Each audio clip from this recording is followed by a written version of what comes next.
Čaute pozerači, dneska máme ďalší deň za dňom a ja sa hlásim s pravidelným reportom.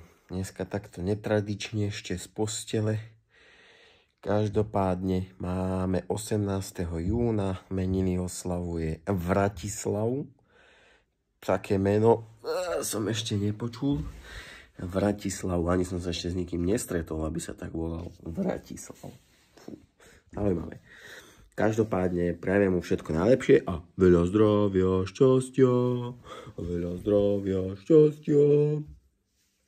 No, dneska máme Svetový deň piknikov, čiže treba zobrať medveďa Yogiho a ísť na piknik.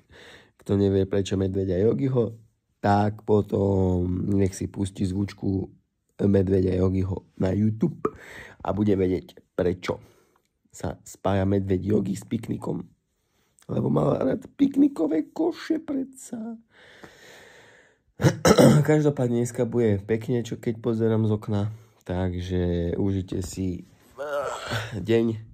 My ideme na raňajky a pomaly na školenie. Čiže do pozretia pozeračí.